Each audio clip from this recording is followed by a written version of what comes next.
اس وقت دین کے مخالفت میں جو لوگ کھڑے تھے وہ اپنے دور کے بڑے بڑے گنڈے تھے. کون؟ ابو جہل جیسا، ابو لہب جیسا، عتبہ جیسا، شیبہ جیسا، یہ سب لوگ تھے. اور بھی پھر اس کے بعد ادھر مدینہ منورہ کے اندر ابن ابی جیسا، ابن خلف جیسا، یہ سب بدترین لوگ تھے. لیکن ان کے مقابلے کے لیے بھیجا جس کو سب سے بہترین. اب توجہ آپ کی ہے میری طرف ہے. نسب میں بے مثال، علم میں بے مثال، عمل میں بے مثال، تقوی میں بے مثال، گھر والے بھی جس کے بے مثال، در والے بھی جس کے بے مثال، جس کے اصحاب بھی بے مثال، جس کے آبا بھی بے مثال، جس کی امہات بھی بے مثال. دین پھیلانے کے لیے بھیجا. اور دین صرف 23 سال کی قلیل مدت میں، 23 سال کی قلیل مدت میں پھیل گیا. 23 سال کی قلیل مدت کے اندر ایک پیر اپنے سب مریدوں کو نمازی بھی نہیں بنا پاتا. توجہ آپ کی ذرا دھیان دینا، بہت خاص بات کہہ رہا ہوں. 23 سال کی قلیل مدت کے اندر ایک پیر اپنے ہر مرید کو نمازی بھی نہیں بنا پاتا. لیکن یہ میرے آقا علیہ السلام کا معجزہ، حضور کی شان ہے. 23 سال کی قلیل مدت میں حضور علیہ السلام کی ابھی آنکھیں بھی بند نہیں ہوئی تھی. مکے سے اعلان ہوا تھا اور ہندوستان تک اسلام پہنچ چکا تھا.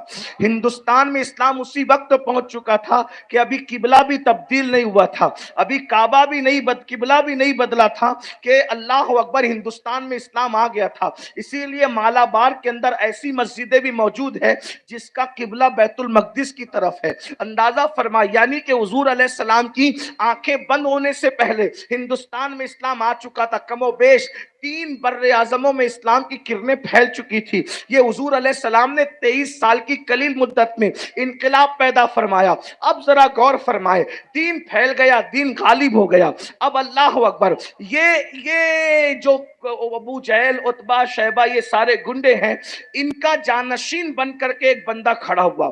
اور وہ بندہ کھڑے ہو کر اب دین کو چیلنج کرنے لگا کہ محمد عربی نے دین پھیلایا تھا، میں دین کو مٹا دوں گا. لیکن اس نے زبان سے دین مٹانے کے لیے نہیں کہا، اس نے عمل سے دین مٹانے کی کوشش کی. اور وہ جانشین تک اس کا نسب بھی ملتا تھا، عتبہ شیبہ سے نسب بھی ملتا تھا.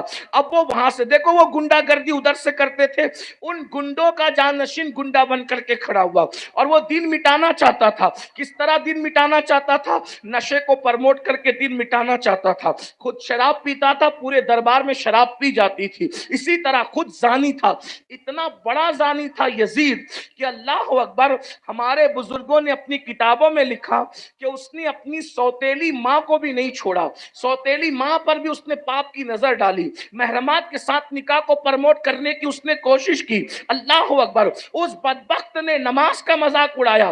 حتیٰ کہ یہاں تک بات آ گئی کہ آپ تحقیق کرنا چاہے تو ابن جریر اور اسی طرح سے ابن کثیر کو، ابن اسیر کو اٹھا کر کے پڑھے. بدھ کے دن بھی جمعہ پڑھانے کی کوشش کی گئی. اندازہ فرمائیں، اندازہ فرمائیں یزید کا کیریکٹر کیا، اندازہ کریں. بدھ کے دن بھی جمعہ پڑھانے کی کوشش کی گئی. اندازہ کریں، اس سے زیادہ میں کیا کہوں. وہ شرابی ہے، وہ زانی ہے، نماز کا مذاق اڑانے والا ہے. حتیٰ کہ اس نے دین کا بھی مذاق اڑایا. وہ کہتا تھا، اشعار کے اندر شاعر بھی تھا، وہ کہتا تھا کہ اگر دین اسلام میں شراب حرام ہے تو کیا ہوا، عیسائی بن کر شراب پی لو، وہاں تو جائز ہے. معاذ اللہ، اس طرح کی وہ باتیں کیا کرتا تھا. اندازہ فرمائے، دین پھیلایا رسول اللہ نے. اب دین پر جب خطرہ آیا کہ یزید کے دور میں اب دین مٹ رہا ہے، یعنی کہ حق اور باطل کو ایک دوسرے میں ملایا جا رہا ہے، تو اندازہ کریں اتنی ہی مضبوط ہستی کو اب سامنے کھڑے ہونا پڑے گا جیسا چیلنج تھا. اس لیے کہ اندھیرا جتنا ہوتا ہے ویسے ہی اسی کے مطابق جب وہ روشنی پھیلانے کی کوشش کی جاتی ہے.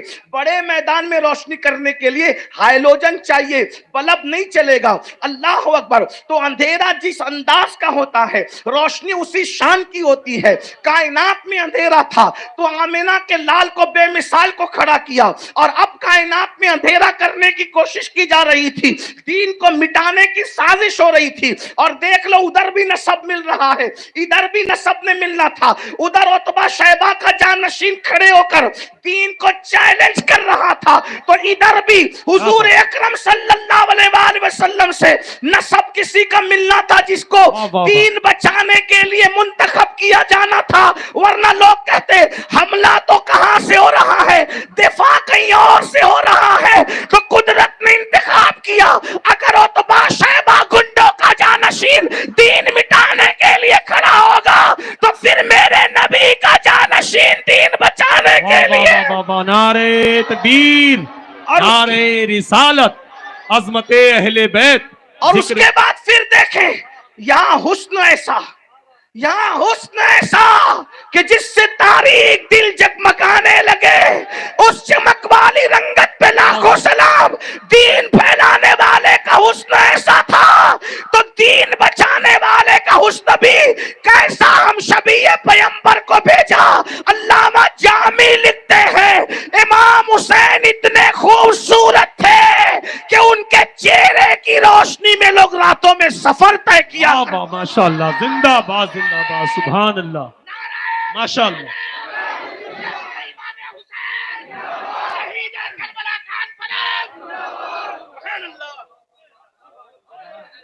زندہ باد زندہ باد، کتنے خوبصورت ہوں گے امام حسین۔ کیا بات۔ علامہ عبد الرحمن جامی کا حوالہ میں پڑھ رہا ہوں، جنہوں نے شواہد النبوہ کے اندر یہ بات کیا لکھی، کہتے ہیں امام حسین اتنے خوبصورت تھے کہ ان کے چہرے کی روشنی میں لوگ رستہ طے کرتے۔ ہائے ہائے، ادھر حسن ادھر حسن، اس کے بعد ادھر نسب جو ہو بہو وہی نسب ادھر، دیکھ جو نسب ادھر وہ نسب ادھر۔ وہاں آمینہ ہے، اب آپ کی توجہ، بہت نازک بات کہنے جا رہا ہوں، وہاں آمینہ ہے، یہاں بھی آمینہ ہے، نازک کہنے جا رہا ہوں، علماء کی توجہ چاہتا ہوں، دعا دیں گے، غلطی کروں گا تو اصلاح۔ وہاں آمینہ ہے، یہاں آمینہ ہے، نہیں یہاں تو فاطمہ ہے، میں نے کہا آمینہ ہے، کردار کے اعتبار سے آمینہ ہے، وہ کیسے؟ میں نے کہا تجھے نہیں پتا، حضور کی امی کا کردار کسی نے نہیں دیکھا، جنہوں نے دیکھا حضور کی امی کی حیثیت سے، حضور کی امی کی حیثیت سے نہیں دیکھا۔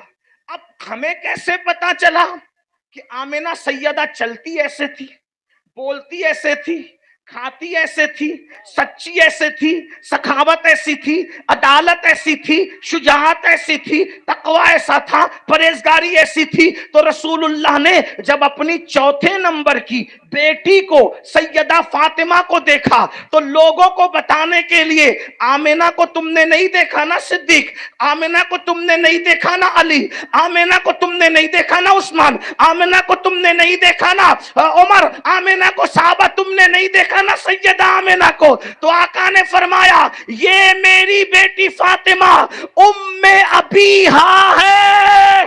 واہ واہ، سبحان اللہ۔ سیدہ فاطمہ کی القاب ہے، انہیں سیدہ کہا جاتا ہے، طیبہ کہا جاتا ہے، عابدہ زاہ کہا جاتا ہے، زاہدہ، راقیہ، ساجدہ، نقیہ، تقیہ، زکیہ، لیکن ان کا ایک لقب کیا ہے؟ ام ابیہا۔ کیا لقب ہے؟ ام مل کے بولو، ام ابیہا، ام۔ اس کا مطلب علماء سے پوچھو کیا ہوتا ہے؟ اور تو میری ماں جیسی ہے، تو میری ماں جیسی ہے، یعنی جس نے آمینہ کی سخاوت نہیں دیکھی، فاطمہ کی سخاوت دیکھ لو، پتا چلا جائے گا کہ جب پوتی ایسی ہے تو دادی کیسی ہے۔ واہ واہ واہ، نعرہ تکبیر، ام ابیہا، نعرہ رسالت، ام ابیہا، یہ ماں میری ماں جیسی ہے۔ کس نے کہا؟ رسول اللہ نے، یہ میری ماں جیسی ہے، یعنی ماں کا حسن دیکھنا ہے تو حسن فاطمہ دیکھو، ماں کی سخاوت دیکھنا ہے تو سخاوت فاطمہ دیکھو، ماں کا تقوی دیکھنا ہے تو تقوی فاطمہ دیکھو، ماں کی پرہیزگاری دیکھنا ہے تو پرہیزگاری فاطمہ۔ ام ابیہا ہے، ام ابیہا۔ اور پھر فاطمہ الزہرا کی سخاوت کیا تھی؟ اماں عائشہ کہتی ہے، اماں عائشہ کہتی ہے جو سخاوت میں نے حضور میں دیکھی کسی میں نہیں دیکھی، حضور کے بعد کسی میں دیکھی تو فاطمہ الزہرا میں دیکھی۔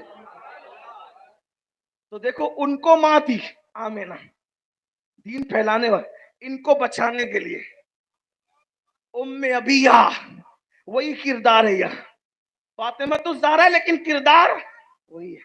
اور اس کے بعد بابا، بابا وہاں عبداللہ ہے، وہاں عبداللہ ہے، یہاں ولی اللہ ہے، وہاں عبداللہ ہے، اس لیے کہ علی وہ ولی ہے جس کو ولی اللہ نے کہا ہے، جس کو ولی رسول اللہ نے کہا ہے۔ کسی کو ولی مولانا کہتے ہیں، کسی کو ولی پیر کہتے ہیں، علی وہ ولی ہے، علی وہ ولی ہے جس کو رسول اللہ نے ولی کہا۔ اور پھر حضور نے یہ بھی کہا اے اللہ جو علی کو ولی مانے، توجہ، جو علی کو ولی مانے تو اس کا ولی بن جا، اور جو علی کو ولی نہ مانے تو اس کا دشمن بن جا. پتا چلا جو علی کو ولی مانتا ہے اللہ اس کا ولی ہے, اور جو علی کو ولی نہیں مانتا اللہ اس کا دشمن ہے. جی بے شک. بابا ایسا دیا, دین پھیلانے والے کا نسب ایسا, دین بچانے والے کا نسب ایسا. اور اس کے بعد آپ دیکھیں, توجہ فرمائیں, اسی لیے ہمارے بزرگوں نے کہا کہ حضور علیہ السلام نے بظاہر جام شہادت نوش نہیں کیا, لیکن امام حسین کی شہادت اور امام حسن کی شہادت یہ گویا رسول اللہ کی شہادت کے مترادف ہے. اب بات سمجھ میں آ رہی ہے آپ کی؟ توجہ آپ کی دیکھیے, میں بہت خاص پوائنٹ کی طرف آپ کو لانا چاہ رہا ہوں اور بہت اہم طرف آپ آ رہے ہیں. آپ کی توجہ میرے ساتھ رہے تو یہ فلسفہ, اس وقت تو فلسفہ بیان ہو رہا ہوں, اندازہ کریں, غور فرمائیں, غور کریں. اللہ اکبر. تو پتا چلا کہ حضور علیہ السلام کی جب یہ شہادت ہے, گویا شہادت کا بدل ہے یہ دونوں شہزادوں کی, تو حضور کی سیرت کا باب ربیع الاول 61 ہجری پہ مکمل, ربیع الاول 11 ہجری پہ مکمل نہیں ہوتا. ابھی سیرت کا باب کب مکمل ہوگا؟ جب شہادت ہوگی تب. توجہ ہے آپ کی, بہت اہم نقطے کی طرف, بہت اہم پوائنٹ کی طرف. سیرت کب مکمل ہوگی؟ جب امام حسین کی شہادت, کیونکہ سیرت کا تتمہ کون ہے؟ شہادت امام حسین. سمجھ میں آتی بات؟ اس کو کس نے لکھا؟ مجدد ابن مجدد شاہ عبدالعزیز محدث دہلوی نے لکھا. اور شاہ عبدالعزیز کون ہے؟ یہ اعلیٰ حضرت کے پیر و مرشد کے بھی استاد ہیں. اندازہ بنائیں, بہت بڑی ہستی ہے.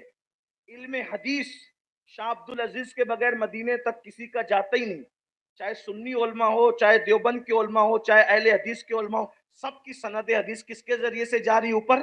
شاہ عبدالعزیز کے ذریعے سے. اس کا خیال کرنا, یہ بہت بڑی ہستی ہے, ان کا انکار کوئی نہیں کرتا. تو شاہ صاحب نے لکھا کہ رسول اللہ صلی اللہ علیہ وآلہ وسلم کی بارگاہ میں شہادت میں جو حاضری نہیں دی تھی, تو یہ دونوں شہزادوں کی شہادت گویا کہ رسول اللہ کی شہادت ہے. تو اب ہمیں کیا نتیجہ ملا کہ رسول اللہ صلی اللہ علیہ وآلہ وسلم 11 ہجری میں جو پردہ فرماتے ہیں, تو 11 ہجری کا پردہ فرمانا حضور کی سیرت کو مکمل نہیں کرتا. کب تک؟ جب تک کہ امام حسین کی شہادت اس میں ایڈ نہیں ہوتی. اب اگر غور فرمائے, کربلا کی طرف آئے, حضور پیدا ہوئے, توجہ کریں, حضور علیہ السلام کی ولادت ہوئی. حضور علیہ السلام نے سب سے پہلا کام کیا کیا؟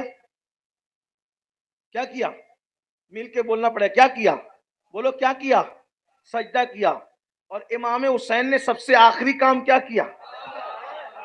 امام حسین نے سب سے آخری کام کیا کیا؟ کیونکہ وہ سیرت کا آغاز تھا اور یہ سیرت کا انجام تھا. لوگوں کو پتا چل گیا, نانا آئے, پہلا کام کیا کیا؟ سجدہ کیا. اور جس کی شہادت سیرت کو مکمل کر رہی ہے اس نے آخری کام کیا کیا؟ سجدہ کیا.